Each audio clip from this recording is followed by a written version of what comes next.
ప్రజలకేం ఉపయోగం లేదు. ప్రజల ధనాల్ని వాడుకుంటూ ప్రజా ధనాన్ని ఊరికే వేస్ట్గా పోగొట్టుకుంటూ వారిని వారు పొగుడుకోవడానికి మాత్రమే ఈ సభ అనేది ఉపయోగపడతారు. ఇక్కడ జరుగుతున్న ఇటువంటి ఒక పనికిమాలిన సభలో భాగంగా ఇక్కడ జరుగుతుంటే విలేకరులు ఈరోజు కృష్ణ గారు కానీ అనిల్ గారు కానీ వాస్తవంగా జర్నలిజంలో వాళ్ళిద్దరూ బాగా సుపరిచితులు అనమాట.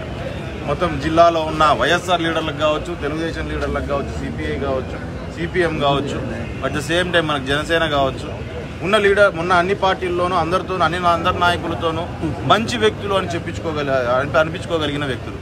అటువంటి వాళ్ళను ఈరోజు సిద్ధం సభలో కవర్ చేయడానికి వెళ్ళంగానే ఏదో ఏబిఎన్, టీవీ5 అంటూ వాళ్ళ మీద ఒక్కసారిగా విరుచుకుపడి జనాలు ఆ రకంగా దాళ్ళు చేయడం అనే పరిస్థితి మనం చూస్తున్నాం. అంటే దీన్ని చూస్తుంటే ఏ రకంగా ఉందంటే సభలో కూడా సభ బయట అంటే ఈ పద్ధతిని చూస్తుంటే మనకి ఏ రకంగా అంటే పోకాలం దగ్గర పడింది. పోకాలం దగ్గర పడినప్పుడు ఇటువంటి దుశ్చర్యలు, రాక్షస క్రీడలు అనేటివి ఎక్కువగా పెడిమేరిపోతా ఉంటాయి అన్నమాట.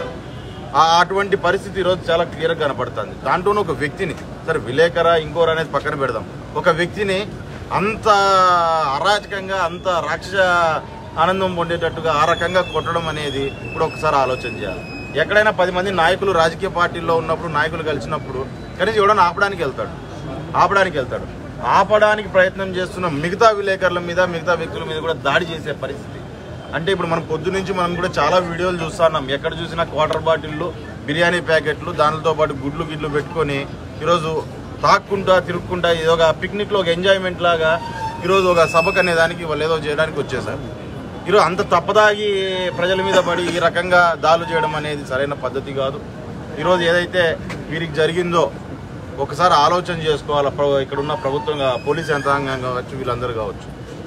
ఇటువంటి సంఘటనలు అనేటివి చూసి చూడనట్టు మీరు గతంలో కూడా చాలా వరకు పోలీసులు వదిలేయడం జరిగింది. వదిలేసింది కాబట్టి నా కొడుకులకి పిచ్చి పరాకాష్ఠకు చేరింది అనమాట. వదిలేకోకుండా ఆ రోజే సరైన చర్యలు తీసుకుంటే పోలీసు వాళ్ళు ఈరోజు ఇటువంటి చర్యలు అనేటివి జరిగేటివి కాదు. ఈరోజు వాస్తవంగా వీడియోలో బయటపడింది కాబట్టి ఎంత రాక్షసంగా వాళ్ళ మీద పడ్డారు, పైశాచికంగా వాళ్ళ మీద పడ్డారు అనే విషయం మనకు అర్థమవుతుంది. ఈరోజు అదే వీడియో బయటికి రాకుండా పోయిందంటే ఏదో ఇంకా అవసరమైనంటే రిటర్న్ వీళ్ళ మీద కూడా కేసులు పెట్టి వీళ్ళనే పట్టపోయి లోపలేసే పరిస్థితి కూడా, జర్నలిస్టులను లోపలేసే పరిస్థితి కూడా ఈరోజు మనం చూసేవాళ్ళం అనుకుంటాం.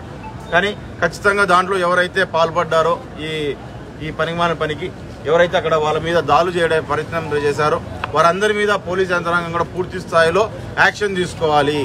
ఇప్పటికే నమ్మకం వెళ్ళిపోయింది మన మీద, పోలీస్ డిపార్ట్మెంట్ మీద పూర్తి స్థాయిలో నమ్మకం ప్రజల్లో వెళ్ళిపోయింది.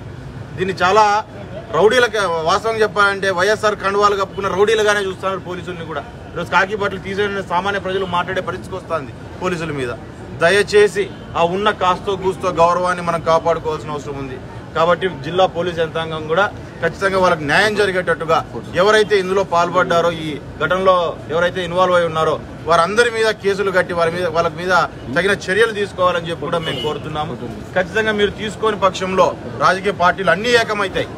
రాజకీయ పార్టీలు అన్నీ ఏకమై పోరాటం చేయడానికి విలేకరుల తరఫున సిద్ధంగా ఉన్నాయనే విషయాన్ని కూడా నేను తెలియజేస్తున్నాను.